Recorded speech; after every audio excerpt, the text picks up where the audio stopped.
So right. Good morning. యాక్చువల్గా last క్లాస్లో ఏం మాట్లాడుకున్నామని అడిగితే మనము అసలు ఏంటి అని అడిగితే we are dealing different types of topics గురించి మాట్లాడుకోవడం జరిగింది. ఏంటి అని అడిగితే టైప్స్ ఆఫ్ ప్రోగ్రామింగ్ లాంగ్వేజ్ అంటే ఏంటి, సో టైప్స్ ఆఫ్ ప్రోగ్రామింగ్ లాంగ్వేజెస్లో మెషిన్ లెవెల్ లాంగ్వేజ్, అదేవిధంగా హై లెవెల్ లాంగ్వేజ్, అదేవిధంగా assembly level language, object oriented programming language, procedure oriented programming language, ఇలాంటి వాటన్నిటి గురించి మాట్లాడుకోవడం జరిగింది. ఆఫ్టర్ దట్ సి లాంగ్వేజ్ యొక్క హిస్టరీ గురించి మాట్లాడుకోవడం జరిగింది. ఇలా మనము ఒకసారి సి లాంగ్వేజ్ మొత్తాన్ని రికాల్ చేసుకోవడం జరుగుతుంది. After completion of that next one will be called as, ఈరోజు చెప్పుకోబట్టిన టాపిక్ ఏంటి అని అడిగితే structure of C as well as keywords and identifiers in C language అని మాట్లాడటం జరుగుతుంది. జనరల్గా స్ట్రక్చర్ ఆఫ్ సిలో వచ్చినప్పటికి ఏమవుతుందని అడిగితే సి అనేటటువంటి దాన్ని ఒక ప్రొసీజరల్ ఓరియంటెడ్ ప్రోగ్రామింగ్ లాంగ్వేజ్ అని మాట్లాడుతూ ఉంటారు. As well as C language కూడా ఒక స్ట్రక్చర్డ్ ప్రోగ్రామింగ్ లాంగ్వేజ్ అని మాట్లాడుతూ ఉంటారు. ఈ లాంగ్వేజ్ని ఒక స్ట్రక్చర్డ్ ప్రోగ్రామింగ్ లాంగ్వేజ్ అని మాట్లాడటం జరుగుతుంది. ఎందుకు స్ట్రక్చర్డ్ ప్రోగ్రామింగ్ లాంగ్వేజ్ అంటారు అని అడిగితే definitely we need to follow some kind of structure is there in C language. We follow the structure. Unless and until we follow the structure, we are unable to execute a program in C language. ఖచ్చితంగా C లాంగ్వేజ్లో programme రాయాలి అనుకుంటే దానికంటూ ఒక structure ఉంది. ఆ స్ట్రక్చర్ని follow అయినప్పుడు మాత్రమే సి లాంగ్వేజ్లో ప్రోగ్రామ్ ఎగ్జిక్యూట్ అవుతుంది, లేకపోతే సి లాంగ్వేజ్లో ప్రోగ్రామ్ ఎగ్జిక్యూట్ అవ్వదు. అందుకనే సి లాంగ్వేజ్ని స్ట్రక్చర్డ్ ప్రోగ్రామింగ్ లాంగ్వేజ్ అని మాట్లాడుతూ ఉంటారు.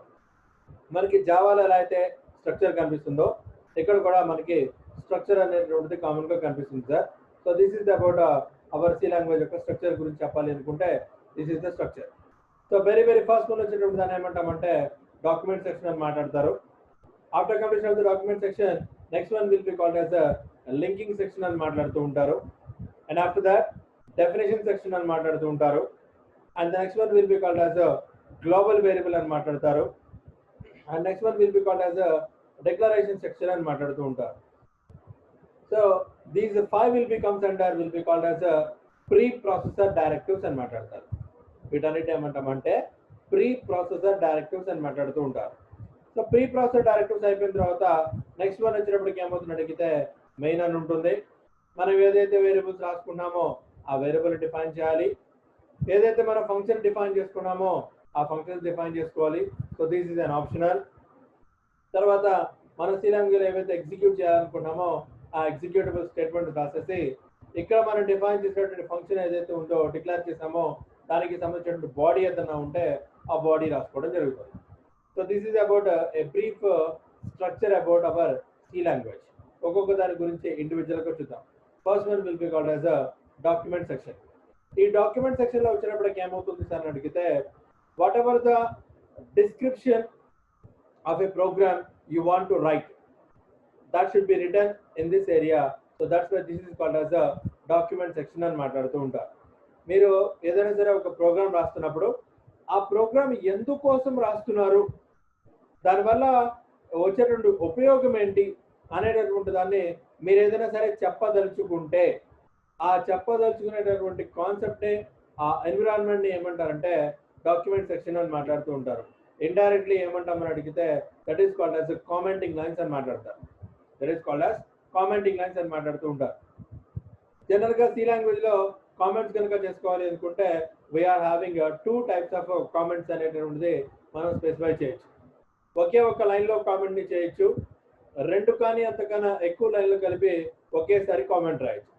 ఒకే లైన్లో కనుక కామెంట్ కనుక చేసుకుంటే నేను ఉపయోగించినటువంటి కాన్సెప్ట్ ఏంటి అని అడిగితే double slash.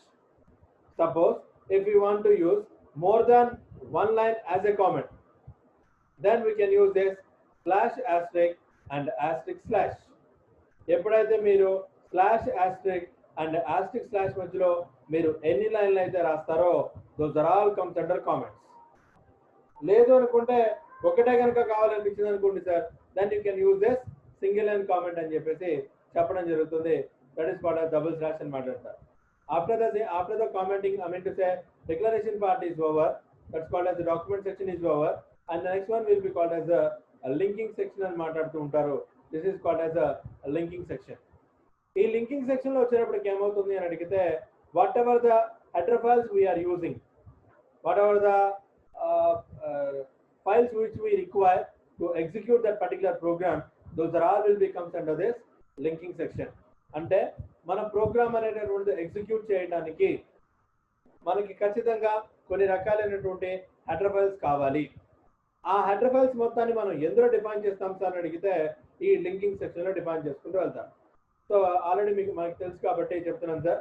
For example I want to execute printing కోసము ప్రింట్ఎఫ్ యూజ్ చేస్తారు. కీబోర్డ్ మీద నుంచి వాల్యూ తెచ్చుకోవాలనుకుంటే స్కాన్ఎఫ్ యూజ్ చేస్తారు. ఆ రెండింటికి సంబంధించిన హెడర్ ఫైల్ ఏంటి అని అడిగితే యాష్ ఇంక్లూడ్ stdio.h అని మాట్లాడతారు. stdio.h అంటే ఏమిటంటే అడిగితే standard input and output dot header file. అదేవిధంగా స్క్రీన్ ని క్లియర్ చేయాలి అనుకుంటే clr అనేటువంటి ఫంక్షన్ వాడతారు. కీబోర్డ్ మీద నుంచి ఒక క్యారెక్టర్ యాక్సెప్ట్ చేయాలి అనుకుంటే get ch అనేటటువంటి ఫంక్షన్ వాడతారు. ఈ రెండింటికి సంబంధించిన హెడర్ ఫైల్ ఏంటి అని అడిగితే యాష్ ఇంక్లూడ్ con.h అని మాట్లాడుతూ ఉంటారు. అలాగే మ్యాథమెటికల్ ఫంక్షన్స్ మనం ఏమైనా ఎగ్జిక్యూట్ చేయాలి అనుకుంటే దెన్ ఆ మ్యాథమెటికల్ ఫంక్షన్స్ సంబంధించిన కోడింగ్ మొత్తం మనకి ఎందులో ఉంటుందని అడిగితే math.header ఫైల్ లో ఉంటుంది. సో దట్స్ వై math.h అనే హెడర్ ఫైల్ వాడుతూ ఉంటారు. అదేవిధంగా మనం అరేస్ అనేటువంటి దాన్ని యూజ్ చేసేటప్పుడు some kind of memory allocate చేయడానికి డైనమిక్ మెమరీ అలొకేషన్ యూజ్ చేస్తూ ఉంటారు. డైనమిక్ మెమరీ అలొకేషన్ యూజ్ చేయడానికి దెన్ దానికి సంబంధించిన కోడింగ్ మొత్తం ఎందులో ఉంటుందని అడిగితే alloc.h అనే హెడర్ ఫైల్ లో ఉంటుంది. So that's why we are using here hash include alloc.h అనేది వాడుతూ ఉంటారు. సో ఇలా మనకి ఏ ప్రోగ్రామ్ లో మనకి ప్రోగ్రామ్ రాసినప్పుడు ఏ ఫంక్షన్ అయితే రన్ అవ్వాలి అనుకుంటే దానికి సంబంధించినటువంటి యాక్చువల్ కోడింగ్ కానీ యాక్చువల్ ఫైల్స్ కానీ ఏవైతే ఉన్నాయో అవన్నీ మనం చెప్పేటటువంటి ఎన్విరాన్మెంట్ నే లింకింగ్ సెక్షన్ అని మాట్లాడతారు. So this is called as linking section అని మాట్లాడుతూ ఉంటారు. After completion of the linking section next one will be called as a definition section అని మాట్లాడతారు. సో డెఫినేషన్ సెక్షన్ వచ్చినప్పటికి ఏమవుతుంది అని అడిగితే ఏదైనా సరే వేరియబుల్స్ కి మీరు ఒక వాల్యూ ఫిక్స్ చేసేసి ఆ వేరియబుల్ అంటే మీనింగ్ అదేనండి అని కనుక మీరు చెప్పాలి అనుకుంటే so that type of variable must be define in definition section. For example actual గా ఒక వేరియబుల్ అనేటటువంటి దానికి I mean to say what is the value of pi value అండి. సో మామూలుగా పై వాల్యూ వచ్చినప్పటికి ఏమవుతుందని అడిగితే 22/7 అని మాట్లాడుతూ ఉంటారు, లేకపోతే సమ్ 3.1419 అని చెప్తూ ఉంటారు అంతే కదా. సో యాక్చువల్ గా ఉండేటటువంటి ఆ పై వాల్యూ ఏదైతే ఉందో అలాంటి పై వాల్యూస్ ఏమైనా నేను కనుక డిఫైన్ చేయాలి అనుకుంటే then we can use this define section. దానికోసం మన హెడర్ ఫైల్స్ ఎలా అయితే వాడుతున్నామో యాష్ ఇంక్లూడ్ అని రాసి యాంగులర్ బ్రాకెట్స్ లో మన హెడర్ ఫైల్ ఎలా వాడుతున్నామో అలాగే మనం ఏదైనా సరే ఒక వేరియబుల్ డిఫైన్ చేయాలి అనుకుంటే we can use hash define అనేటటువంటి keyword. hash define pi is equal to some 3.14 రాసేసారు అనుకోండి సార్, దాని ఆటోమేటిక్ గా మీరు వాడేటటువంటి ప్రోగ్రామ్ ఎక్కడైనా సరే pi అనే వేరియబుల్ వాడారు అనుకోండి సార్, ఇక అదే వాల్యూ తీసుకుంటూ ఉంటుంది. అంటే ఎంటైర్ ప్రోగ్రామ్ మొత్తంలో మీరు ఏ వేరియబుల్స్ కి అయితే మీరు కాన్స్టెంట్ గా వాల్యూస్ అనేటటువంటి దాన్ని డిఫైన్ చేయాలనుకుంటున్నారో ఆ డిఫైన్ చేసినటువంటి కాన్సెప్ట్ మొత్తాన్ని ఈ డెఫినేషన్ సెక్షన్ లో పెడుతూ ఉంటారు. దానికోసం ఉపయోగపడేటువంటి కీవర్డే hash define అనేటటువంటి keyword. And next one will be called as a global variable అని మాట్లాడుతూ ఉంటారు. So what you mean by this global variable అని అడిగితే actually while working on the C environment we are having 2 types of variables. మనం C language లో రాసేటప్పుడు మనకి 2 రకాలైనటువంటి వేరియబుల్స్ అనేటటువంటివి కామన్ గా దొరుకుతూ ఉంటాయి. First one will be called as a local variable అని మాట్లాడతారు. Second one will be called as global variable అని మాట్లాడతారు. So what is the difference between these two అని అడిగితే if we declare a variable within a function the life period of that variable is until the function closes. ఒక variable అనేటటువంటి దాన్ని మనం ఒక function లో కనుక డిక్లేర్ చేసి ఆర్ డిఫైన్ చేసి వాడుకుంటున్నాము అనుకుంటే ఆ వేరియబుల్ యొక్క లైఫ్ అనేటటువంటిది ఎప్పటి వరకు ఉంటుంది సార్ అని అడిగితే ఆ ఫంక్షన్ క్లోజ్ అయ్యే వరకు మాత్రమే ఉంటుంది. ఆ ఫంక్షన్ ఎప్పుడైతే క్లోజ్ అయిందో ఆటోమేటిక్ గా ఆ వేరియబుల్స్ అన్ని డిలీట్ అయిపోతాయి. So that is called as a local variable అని మాట్లాడతారు. అలా కాకుండా మనం ఏదైనా సరే ఒక వేరియబుల్ కనుక డిఫైన్ చేసాము అని అడిగితే ఆ వేరియబుల్ ని నేను ఎంటైర్ ప్రోగ్రామ్ మొత్తంలో నేను వాడుకుంటాను అని అడిగితే that is called as a global variable అని మాట్లాడతారు. ఆర్ అదర్వైజ్ దాన్ని ఎక్స్టర్నల్ వేరియబుల్ అని కూడా మాట్లాడుతూ ఉంటారు. అలాంటి గ్లోబల్ వేరియబుల్స్ ని కానీ లేకపోతే ఎక్స్టర్నల్ వేరియబుల్స్ ని కానీ నేను ఏదైనా డిఫైన్ చేయాలి అనుకుంటే that should be comes to global variable section కింద మాట్లాడుతూ ఉంటారు. And the next one will be called as declaration section అని మాట్లాడతారు. సో ఈ 5 సెక్షన్స్ ఏవైతే ఉన్నాయో ఈ 5 సెక్షన్స్ ఏమంటామంటే ప్రీ ప్రాసెసర్ డైరెక్టివ్స్ అని మాట్లాడతారు. These are 5 will be called as pre processor directives అని మాట్లాడుతూ ఉంటారు. So first one will be called as document section అని మాట్లాడతారు, అంటే కామెంటింగ్ లైన్స్ పెట్టేసుకుని హెడింగ్ రాసుకుంటూ వెళ్తారు. Second one will be called as linking section అని మాట్లాడతారు. ఈ లింకింగ్ సెక్షన్ లో మనకు కావాల్సినటువంటి ప్రోగ్రామ్ ఎగ్జిక్యూట్ అవ్వడానికి ఏవైతే హెడర్ ఫైల్స్ అవసరం అవుతాయో ఆ హెడర్ ఫైల్స్ మొత్తాన్ని యాష్ ఇంక్లూడ్ అనేటువంటి కీవర్డ్ తో ఇంపోర్ట్ చేసుకుంటాం. అదేవిధంగా ఏదైనా సరే ఒక వేరియబుల్ ని కనుక నేను డిఫైన్ చేయాలి అనుకుంటే, అలాంటి కాన్స్టెంట్ వాల్యూస్ ఏమైనా నేను డిఫైన్ చేయాలి అనుకుంటే then we can use a keyword hash define అనేటువంటి కీవర్డ్ తో డెఫినేషన్ సెక్షన్ లో వాడతారు. గ్లోబల్ వేరియబుల్స్ అనేటటువంటి వాటిని ఏమైనా నేను డిక్లేర్ చేయాలి అనుకుంటే ఆ వేరియబుల్స్ మొత్తాన్ని గ్లోబల్ వేరియబుల్ లో చెప్తూ ఉంటారు. అండ్ డిక్లరేషన్ సెక్షన్ లో వచ్చినప్పటికి ఏమవుతుంది అని అడిగితే ఏదైనా సరే నేను మెథడ్ కానీ వాటిని ఏదైనా డిక్లేర్ చేయాలి అనుకున్నప్పుడు అలాంటి వాటిని మొత్తాన్ని డిక్లరేషన్ సెక్షన్ లో మాట్లాడుతూ ఉంటారు. So these 5 will be comes under pre processor directives అని మాట్లాడతారు. ఈ ప్రీ ప్రాసెసర్ డైరెక్టివ్స్ అయిపోయిన తర్వాత next one will be called as void main అని మాట్లాడతారు. So what you mean by void what you mean by main అని అడిగితే main is nothing but it is a function. Main is nothing but it is a function. ఇదే నేను మీకు first time class చెప్తున్నాను అనుకోండి, sir main అనే function మాత్రమే చెప్తానని చెప్తాను. కానీ మనకు ఆల్రెడీ సి లాంగ్వేజ్ గురించి మీరు నేర్చుకున్నారు కాబట్టి మీకు కొంత ఐడియా ఉంటుందనే ఉద్దేశంతో what you mean by main అని అడిగితే main is nothing but it is a function అని మాట్లాడుతున్నాం. ఎందుకు ఫంక్షన్ అంటాము అని అడిగితే దాని పక్కన ఇలా ఓపెన్ బ్రాకెట్ క్లోజింగ్ బ్రాకెట్ కనుక ఉంది అని అడిగితే that is treated as a function. To identify a function, if a word having that kind of open bracket and closing bracket, then that is treated as a function. So obviously main is a function. So main function should not return anything. That's why we are using here void main. Main అనేటువంటి function అనేటువంటిది ఏమీ return చేయదు కాబట్టి void main అని రాస్తూ ఉంటారు. So దీనివల్ల వచ్చే ఉపయోగం ఏంటి అని అడిగితే suppose if we compile a program, మనం సి లాంగ్వేజ్ లో ఒక ప్రోగ్రామ్ రాసినప్పుడు ఆ ప్రోగ్రామ్ అనేటటువంటిది డెఫినెట్ గా సిస్టమ్ అనేటటువంటిది అండర్స్టాండ్ చేసుకోలేదు. సిస్టమ్ అండర్స్టాండ్ చేసుకున్నప్పుడు ఏమవుతుంది, మనం రాసేటటువంటి ఇంగ్లీష్ లాంగ్వేజ్ లో రాసేటటువంటి సి ప్రోగ్రామ్ ని మెషిన్ కి అండర్స్టాండబుల్ అయ్యేటువంటి ఫార్మాట్ లోకి కన్వర్ట్ చేయాలి. అలా కన్వర్ట్ చేసే బాధ్యత ఎవరిది అని అడిగితే కంపైలర్ది. సో ఈ కంపైలర్ అనేటటువంటిది ఏం చేస్తుంది సార్ అని అడిగితే whatever the program we are writing in an editor, it searches first where the main is there.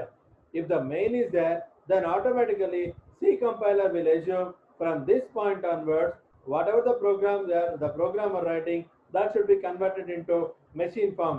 This is understandable by the compiler. That's why we are using main function. Main function ఎందుకు వాడాలి అని అడిగితే main function ఏమీ return చేయదు కాబట్టి void అనేది use చేస్తారు.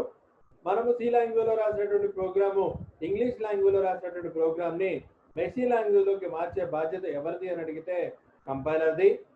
Compiler అనేటువంటిది ఏం చేస్తుంది అని అడిగితే ఫస్ట్ మనం రాసినటువంటి ఎడిటర్ లో రాసిన ప్రోగ్రామ్ లో మెయిన్ కోసం వెతుకుతుంది. ఎప్పుడైతే దానికి మెయిన్ కనిపించిందో ఆటోమేటిక్ గా ఏం చేస్తుంది సార్ అని అడిగితే అక్కడ నుంచి రాసినటువంటి ఇంగ్లీష్ ప్రోగ్రామ్ ని సి లాంగ్వేజ్ ప్రోగ్రామ్ కిందకి మార్చి కన్వర్ట్ చేసి చూపిస్తుంది. అందుకనే నేను రాసినటువంటి ప్రోగ్రామ్ లో మెయిన్ ఫంక్షన్ రాయాలి. అదేవిధంగా మెయిన్ రాసిన తర్వాత వెరీ ఫస్ట్ లైన్ లో ఏం రాయాలి సార్ అని అడిగితే వేరియబుల్ డిక్లరేషన్ అని మాట్లాడతారు. So whatever the variables we are using in C language, the total variables must be declare in the first line of the C. This is the very important rule అండి. సో C language లో మనం ఏ variables అయితే వాడుతున్నామో ఆ variables మొత్తాన్ని మనము C language లో first line లో మాత్రమే డిఫైన్ చేయాలి. అంతేగాని ఒక ప్రోగ్రామ్ రాసేసి ఒక 10 లైన్ రాసిన తర్వాత అప్పుడు నేను ఇంటీజర్ ఏ అనో క్యారెక్టర్ అనో లేకపోతే ఫ్లోట్ అనే వేరియబుల్ డిఫైన్ చేస్తాను అంటే it shows error. So that's why we are specifying here variable declaration section. ఈ వేరియబుల్ డిక్లరేషన్ సెక్షన్ లో ఏమవుతుంది అని అడిగితే మీరు సి లాంగ్వేజ్ లో ఎన్ని వేరియబుల్స్ అయితే వాడతారో ఆ వాడేటటువంటి వేరియబుల్స్ మొత్తాన్ని ఆ ఫస్ట్ లైన్ లో రాయాలి. ఆ తర్వాత ఇంకా ఏదైనా సరే మీరు ఫంక్షన్స్ ఏమైనా సరే డిఫైన్ చేసి రాయాలనుకుంటే ఆ ఫంక్షన్ యొక్క డిక్లరేషన్ మొత్తాన్ని సెకండ్ లైన్ లో రాయొచ్చు. ఆఫ్టర్ కంప్లీషన్ ఆఫ్ దట్ మీరు రాసినటువంటి ప్రోగ్రామ్ యొక్క ఎగ్జిక్యూటబుల్ స్టేట్మెంట్స్ ఏవైతే ఉన్నాయో అవన్నీ రాయాలి. కర్లింగ్ బ్రేసెస్ క్లోజ్ అయిపోయిన తర్వాత మీరు ఇక్కడ ఏదైతే ఫంక్షన్ డిఫైన్ చేశారో ఆ ఫంక్షన్ కి సంబంధించినటువంటి యాక్చువల్ బాడీని ఈ ఫంక్షన్ డెఫినేషన్ పార్ట్ లో చెప్పాలి. So this is about our brief structure of C program అండి. సో ప్రతి ఒక్క దాని గురించి ఇండివిజువల్ గా దానికి ఇంపార్టెంట్ రూల్ ఉంటుంది కాబట్టి ఆ రూల్స్ అనేటువంటిది ఫాలో అవుతూ రాసుకుంటూ వెళ్తాం. సో మామూలుగా సి లాంగ్వేజ్ లో వచ్చేటప్పటికి ప్రోగ్రామ్ ఎగ్జిక్యూట్ చేయాలంటే ఆల్రెడీ మనకు తెలిసింది. ఏంటి అని అడిగితే మనం ఒక ప్రోగ్రామ్ రాస్తాము. ప్రోగ్రామ్ రాసిన తర్వాత కీబోర్డ్ మీద కంట్రోల్ ఆప్షన్ కొడతాము. ఆటోమేటిక్ గా ప్రోగ్రామ్ కంపైల్ అవుతుంది. కంపైల్ అయిన వెంటనే ఆటోమేటిక్ గా లింకర్ సెక్షన్ అనేటటువంటిది, linker section is nothing but header files ఉంటాయి కదా, ఆ హెడర్ ఫైల్స్ అనేటువంటి దాన్ని లింక్ చేసుకుని ఆ ప్రోగ్రామ్ అనేటువంటిది ఎగ్జిక్యూట్ అవుతుంది. సో ఇలా ఆ లింక్ చేసుకునేటువంటి కాన్సెప్ట్ అనేటువంటిది బ్యాక్గ్రౌండ్ జరుగుతుంది, అది మనకు కనపడదు. అందుకనే మనం కీబోర్డ్ మీద కంట్రోల్ ఆప్షన్ కొట్టంగానే డైరెక్ట్ గా మన ప్రోగ్రామ్ అనేటటువంటి దాని దగ్గర నుంచి కంపైల్ అయిపోయి లింకింగ్ సెక్షన్ ఇస్తూ బ్యాక్గ్రౌండ్ జరిగి ఫైనల్ గా మనకి అవుట్పుట్ రావడం జరుగుతుంది. So this is about hour 4 steps of a program. Okay, and so this is about our structure of a C program. ఈ structure of a C program అనేటువంటి దాన్ని complete అయిపోయిన తర్వాత next one will be comes under that is called as keywords and identifiers అని మాట్లాడతారు. So what you mean by keywords and identifiers అని అడిగితే already నేను మీకు చెప్పాను సార్. ఏంటి అని అడిగితే వాట్ ఎవర్ ద వేరియబుల్స్ కానీ లేకపోతే ఏదైతే మనం పదాలను యూజ్ చేయాలనుకున్నామో ఆ పదాలని మనము సి లాంగ్వేజ్ లో కొన్ని పదాలని వాడకూడదు అని మాట్లాడుతూ ఉంటారు. ఎందుకు అని అడిగితే వాటికంటే ఒక స్పెసిఫిక్ మీనింగ్ ఉంటుంది సార్. ఆ మీనింగ్ ఉన్నటువంటి వాటిని ఏమంటారంటే కీవర్డ్స్ అని మాట్లాడుతూ ఉంటారు. దీస్ కీవర్డ్స్ అనేటటువంటి మొత్తం ఎన్ని ఉన్నాయి సార్ అని అడిగితే టోటల్ 32 కీవర్డ్స్ ఉన్నాయి సార్. మొత్తం 32 కీవర్డ్స్ ఉన్నాయి. ఆ 32 కీవర్డ్స్ ఇవి. సో ఈ 32 కీవర్డ్స్ ని మనము వేరియబుల్ నేమ్స్ కింద కానీ, ప్రోగ్రామ్ నేమ్స్ కింద కానీ, ఫంక్షన్ నేమ్స్ కింద కానీ, లేకపోతే యారే నేమ్స్ కింద కానీ, లేకపోతే వేరే వాటి కింద వాడకూడదు అని మాట్లాడుతూ ఉంటారు. ఎందుకంటే వాటికంటూ స్పెసిఫిక్ మీనింగ్ ఉంది. ఆ స్పెసిఫిక్ మీనింగ్ ఉంది కాబట్టి మనం వాటిని వాడకూడదు. అవి కాకుండా ఇంకా మీరు దేనైనా వాడుకోవచ్చు. అలా మీరు ఏదైనా సరే ఇంకా దేనైనా వాడుకోవాలనుకుంటే that is called as an identifier అని మాట్లాడతారు. దాని ఏమంటామంటే ఐడెంటిఫైయర్ అని మాట్లాడుతూ ఉంటారు. ఐడెంటిఫైయర్ అంటే ఏం లేదు. అన్ ఐడెంటిఫైయర్ ఇస్ ఎ నేమ్. అది ఒక పేరు. ఆ పేరు అనేటటువంటి దాన్ని మీరు ప్రోగ్రామ్ నేమ్ కింద వాడచ్చు, యారే నేమ్ కింద వాడచ్చు, వేరియబుల్ నేమ్ కింద వాడచ్చు, ఫంక్షన్ నేమ్ కింద కూడా వాడుకోవచ్చు. కాకపోతే ఆ పైన చెప్పినటువంటి ఈ 32 పదాలని మాత్రమే మనము ఐడెంటిఫైయర్ కింద వాడకూడదు. అలా వాడకూడదు కాబట్టి వాటిని కీవర్డ్స్ అంటారు. అవి తప్ప మిగిలిన ఏవైనా సరే వాడుకుంటున్నారు కాబట్టి వాటిని ఐడెంటిఫైయర్స్ అని మాట్లాడతారు. కాకపోతే ఈ ఐడెంటిఫైయర్స్ రాసేటప్పుడు we need to follow some kind of rules. కొన్ని రూల్స్ ని ఫాలో అవ్వాలి. ఏంటి ఆ రూల్స్ అని అడిగితే an identifier must be starts with an alphabet. ఖచ్చితంగా ఏదో ఒక ఆల్ఫాబెట్ తో మాత్రమే స్టార్ట్ అవ్వాలి. an identifier it should not start with a number. ఖచ్చితంగా ఐడెంటిఫైయర్ అనేటటువంటిది నెంబర్ తో స్టార్ట్ చేయకూడదు. ఒక ఆల్ఫాబెట్ తో మాత్రమే స్టార్ట్ చేయాలి. an identifier must be should not contain more than 31 characters. Maximum మనం ఎన్ని అక్షరాలు పెట్టుకోవచ్చు అని అడిగితే 31 అక్షరాలు పెట్టుకోవచ్చు అండి. మీ ఓపిక రాసుకోండి. 31 అక్షరాలు దాటి మనం ఐడెంటిఫైయర్ కింద వాడకూడదు. And one more thing, an identifier should not contain any kind of special characters. Special characters అంటే ఏంటి అని అడిగితే డాలర్లు కానీ, హ్యాష్ సింబల్స్ ని కానీ అలాంటి వాటిని ఏవి వాడకూడదు. Except underscore. షిఫ్ట్ బటన్ కొడతాం కదా, మైనస్ ఉంటుంది. మైనస్ దగ్గర మనం షిఫ్ట్ బటన్ కొడతాం కదా, సో దాన్ని అండర్స్కోర్ అంటారు. ఆ అండర్స్కోర్ తప్ప మనము ఇంకా వేటిని వాడకూడదు. అదేవిధంగా కీవర్డ్స్ ఏవైతే ఉన్నాయో, పైన చెప్పినటువంటి కీవర్డ్స్ ఏవైతే ఉన్నాయో, అంటే ఇక్కడ 32 కీవర్డ్స్ చెప్పాం కదా, ఈ 32 కీవర్డ్స్ ని మనము ఐడెంటిఫైయర్స్ కింద వాడకూడదు. సో ఈ రూల్స్ అనేటటువంటి వాటిని ఫాలో అవుతూ మనం ఐడెంటిఫైయర్స్ ని వాడుకోవచ్చు. What is the use of the identifier అని అడిగితే అన్ ఐడెంటిఫైయర్ ఇస్ ఎ నేమ్. అది ఒక పేరు. ఆ పేరు అనేటువంటి పెట్టుకునేటప్పుడు మన వేరియబుల్ నేమ్స్ కి పెట్టుకోవచ్చు, ఫంక్షన్ నేమ్స్ కి పెట్టుకోవచ్చు, యారే నేమ్స్ పెట్టుకోవచ్చు, దేనికైనా పెట్టుకోవచ్చు. ఒక్క 32 వర్డ్స్ తప్ప మిగిలిన వాటిని వేటినైనా సరే మనము ఐడెంటిఫైయర్స్ కింద యూజ్ చేసుకోవచ్చు. So that is about identifiers. And next one వచ్చినప్పటికి ఏమవుతుంది అని అడిగితే next one will be called as data types అని మాట్లాడుతూ ఉంటారు. So what are the data types అని అడిగితే what you mean by data type అని అడిగితే డేటా టైప్ అంటే ఏం లేదండి, what type of data we are using, that description will be comes under this data type.